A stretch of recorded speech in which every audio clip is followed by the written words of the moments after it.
Hello and welcome to Moneycontrol-Liases for us, a special offering, house purchase affordability. Well, choosing to buy or rent is a major decision that affects your financial health, lifestyle, city of work and personal goals. Both require a regular income and may also require a certain degree of effort to maintain. Renting offers flexibility, predictable monthly expenses and someone to handle repairs. Home ownership brings intangible benefits, a sense of stability and pride of ownership. But the big question is of affordability. Moneycontrol-Liases for us have done a study of most and least affordable cities in the country. For this, a total of 32 cities with 41,482 projects have been considered for the study. Let's break down the study understanding for you and the latest trends. Joining us for that is Pankaj Kapoor. He's founder and managing director, Liases for Us, Real Estate Rating and Research Private Limited. We also have with us Mr. Niranjan Hiranandani, who's co-founder and managing director of Hiranandani Group. Gentlemen, hi, thank you so much for joining us. Mr. Kapoor, let's begin with you. And the affordability of house depends on many things like the purchasing power, cost of living, connectivity, ease of access, among many others. But what has been the criteria of your study in the city for deciding for most affordable or least cities?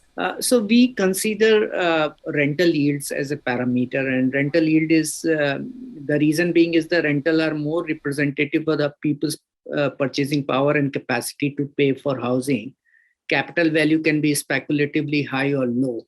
So the rental yields we consider as a measure. And we also wanted to assess that it's not that certain quadrants of the cities where the rental yields are high and more supply are available. Because of that, the whole analysis gets skewed to that area. So we wanted the rental yields representation across the entire cross sections of the city. So we divided the city into 5 distance band, and so what we consider the maximum the distance from city center to the spread of the project. So the city's projects is spread over say 50 kilometer. So each band is analyzed at 10 kilometer band. So there are 5 bands. So the first band from 0 to 10, then the second will be 10 to 11 to 20, and similarly 21 to 30. And we analyze the rental yield in this aspects, and then we normalize. So what happens, there are bigger cities and smaller cities. Like if you take Bangalore, Mumbai, these are the complex urban agglomerations where the population size and economy size itself is big. When I'm comparing the bigger cities to the smaller cities, the yardstick has to be the same. So what we consider that we normalize these distance. So in Bangalore, if the spread is say 50 kilometers, and place like smaller cities like Raipur, if the spread is only 10 kilometer. So the Bangalore, each quadrant is of 10 kilometer if the distance, the spread is 50 kilometer, and Raipur, if the spread is 10 kilometer, the each band is of 2 kilometers. So it's like a funnel where you are analyzing cities based on its geography. So there are large geography and there are small geography, and these geographies have a different size of economy, different size of population, different purchasing power of the people, income classes, and things like it. But when we analyze and normalize it into same normalized band, when we start analyzing, it gives a good reflection. And then what we wanted to see is not the average rental yield of the city. We wanted to see that how many bands in which the city is having the maximum rental yield. So there may be a cases that average rental yield of the city is coming higher, but that is skewed to only one single band. We wanted to see that the city center to the peripheries across the cross section of cities, if the city maintains the affordability, that will be ranked. So what we consider the rental yield in each of these band, and the cities which is having the maximum number or maximum number of bands have the higher rental yield is been ranked number 1. And that's a basic reason. If you see the analysis, the Vadodara average rental yield is higher, but the Rajkots has got more bands having higher rental yields than the Vadodara. That's where the Rajkot has been ranked over and above the Vadodara. So that is how the overall analysis has gone by. We understand that, Mr. Kapoor, but what is the most important criteria when it comes to buying a house? My own sense is that, it's a representations of how easy or difficult to own a house. So the rental yield represents that, in other words, you can say that how many months rents are required to own the property. So in the places like Bangalore, if you require 330 months, then in case of Vizag and all those things, although the capital values are low, but rentals are also low comparative, and then it becomes more costly and more affordable city. So this is actually an index which represents that how easy or difficult to own a property. Or it can also be said that how productive or unproductive capital values is for owning the property. Like Bangalore, you have got very high productivity because the rental yields across the cross sections of the city is higher. So owning a property is higher. And in another sense, it shows that there is a scope for price appreciations in the real terms and in real sense, because people's income is good and the capital value is also proportionately aligned to it. But in Vizag, the capital values are not aligned to the rentals available. And this could be because of various reasons, like, maybe the urbanizations or urbanizable or accessible lands in that particular location is lesser, or investor participations in the recent times has been higher. Certain speculative forces been there because of the way rental have not gone up, but the capital values in the recent past has appreciated quite a lot. So that is how it is. So what this really represents the purchasing power or house affordability index, like how easy or difficult it is to own the property in different cities. Let's get you in the conversation, Mr. Hiranandani. And in your experience, how have you seen or judged the most affordable cities in India from rental and purchase point of view? Manisha, let's be very clear.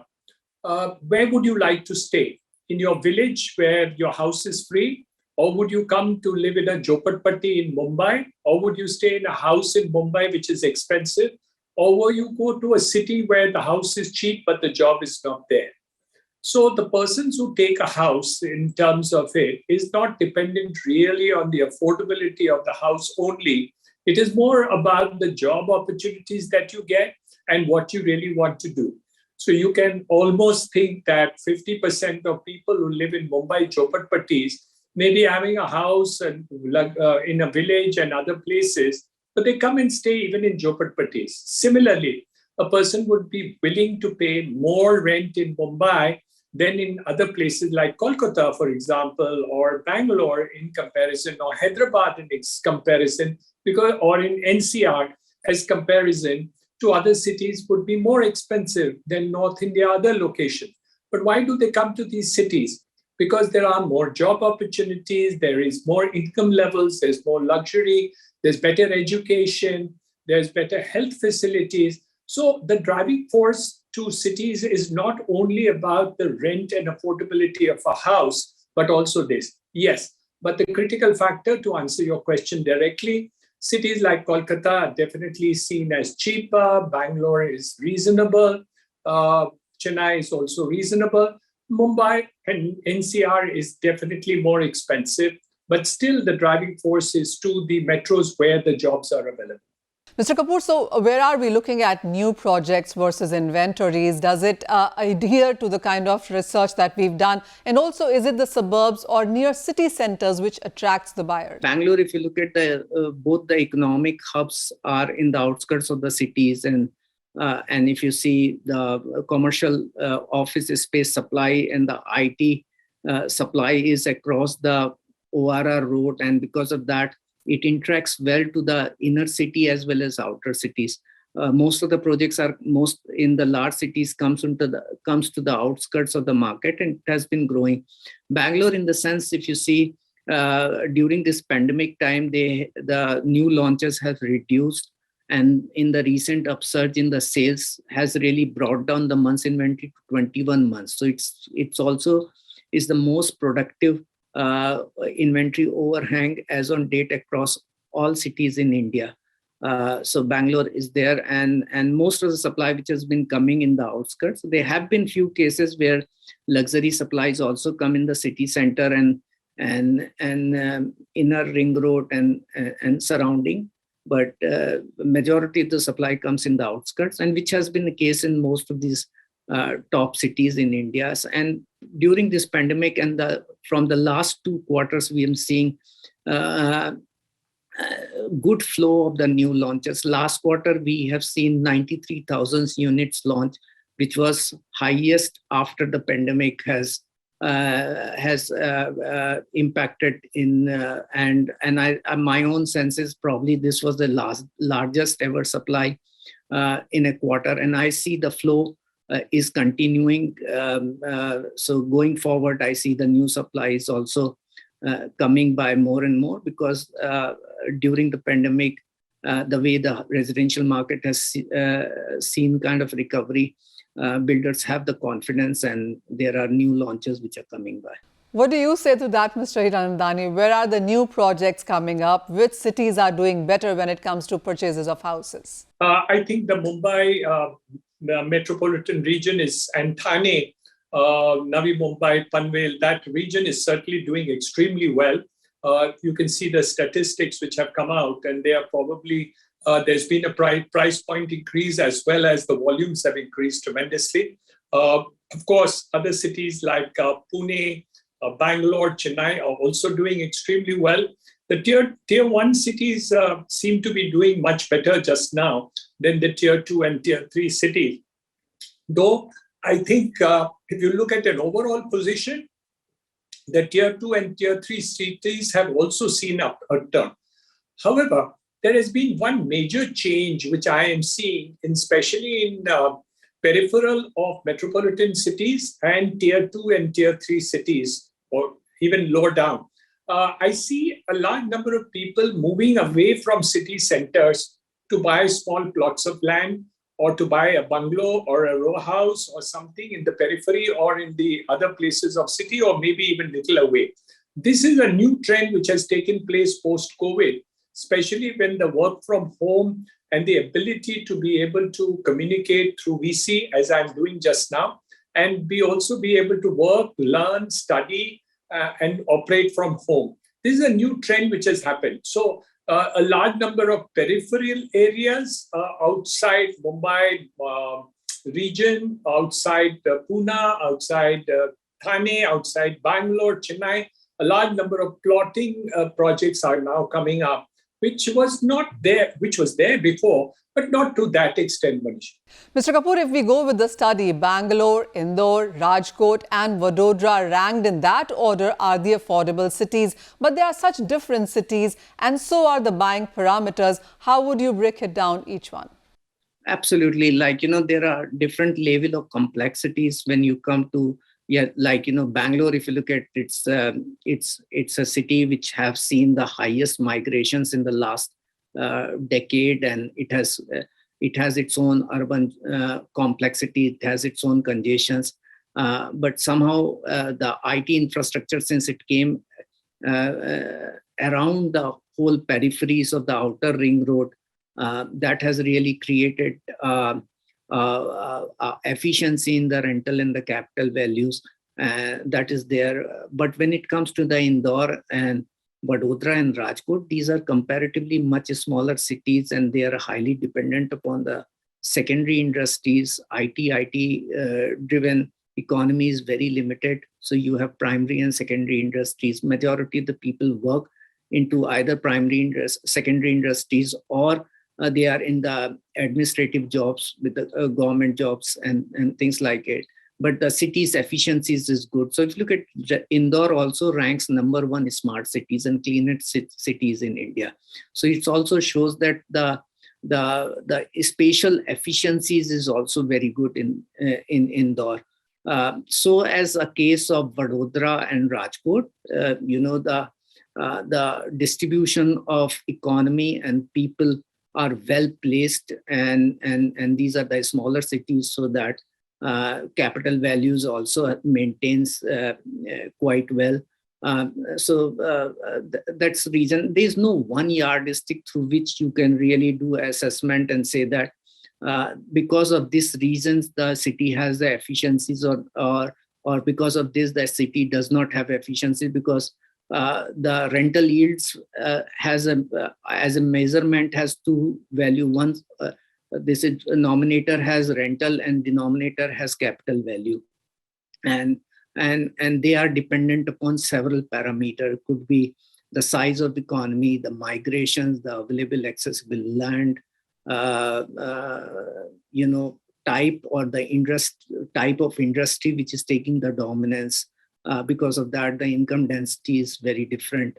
So there are several reasons because of that, but prima facie, these fives are because of the spatial efficiencies, which I call it because of that, such kind of a ranking which has come for the top five.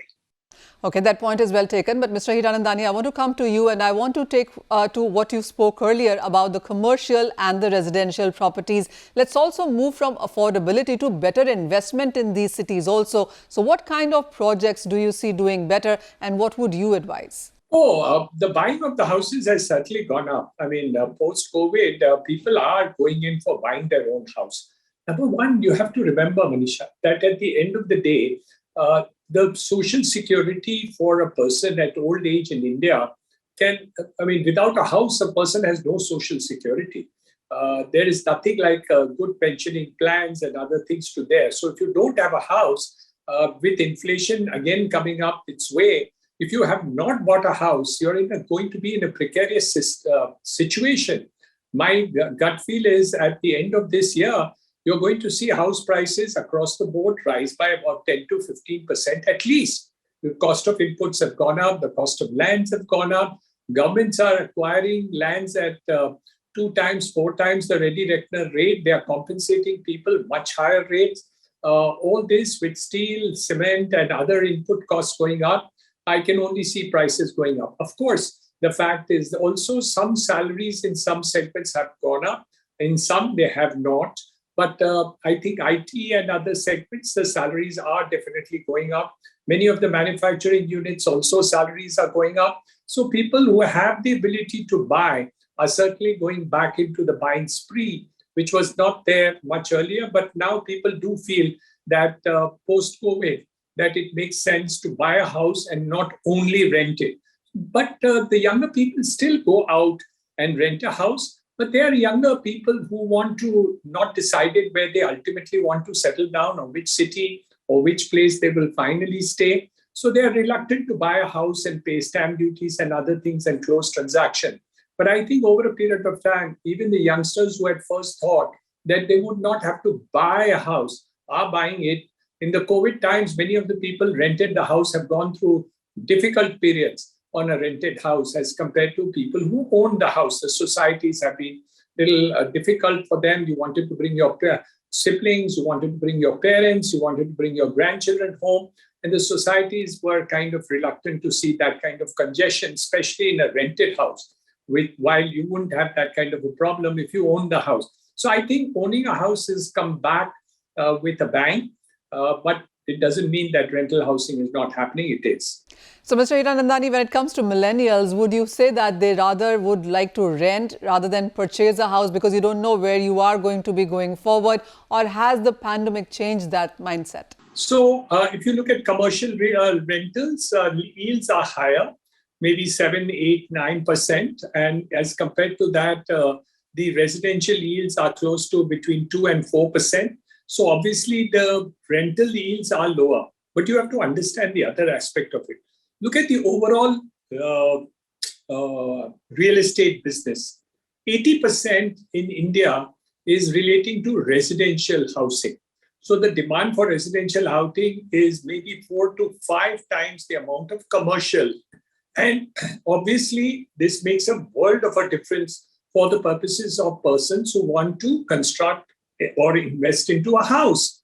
Because if you want to resell your investment, which is in residential property, you're more likely to be able to sell it at any point of time, at maybe a little discounted price if the markets are down. But in the case of commercial, if the business is down, you may not be able to sell it at all or lease it at all. So while the returns on commercial are definitely higher today, if you look at it in comparison with residential, even now, those investors, except for international investors, 70 to 80% of investors in India would look at residential properties for the purposes of investment and security and lifetime security, not only for themselves, but also for their children, their future progeny and expectation. Though the children may never stay in that house, they may go to some other cities for work or other countries for working. Even then, the parents tend to buy a house and keep an extra house if they can afford it and give it on rent in the interim period, even though rental is lower. Okay, a lot of changes there. But Mr. Kapoor, let's start from the bottom of the list now of the least affordable cities. These are the expensive cities. Are people migrating there? Are people renting? Are these cities the ones that do not give you enough opportunities in career? I'm saying that, yeah, because the reason is the rental demand also could be low because there is lesser number of migrations in this. You see more of out migrations. They are highly dependent upon either tourism-driven economy or primary or secondary sectors economy. The tertiary sector, especially IT and banking finance, which gives rise to the higher income people's in the service sectors, and because of that, the rental and the capital value both increases. These cities are missing. That could be one of the reasons, because most of these cities have got very low migration. Because of that, the rental demand is also low. So the rental is low, and relatively capital value has gone up in the recent past disproportionately higher. That because of that, the rental yields are way too low. So they become our least affordable cities. Okay, Mr. Kapoor, let's conclude this discussion with the final question to you. What is the best city that you think is the best? What would you choose in sense of rental yields or in sense of purchasing? I would probably, I always consider rental yield as a barometer for price productivity. So if your rental yields are in the range of 3.5% plus, that means your capital value has a scope for appreciation. So I would still go for Bangalore. All right, that's a great discussion, gentlemen. Thank you so much for joining us, Mr. Kapoor and Mr. Hiranandani, telling us on what really is the latest when it comes to affordability of housing in various cities, what projects are doing better, and what really is the mindset going across. Thank you so much for watching.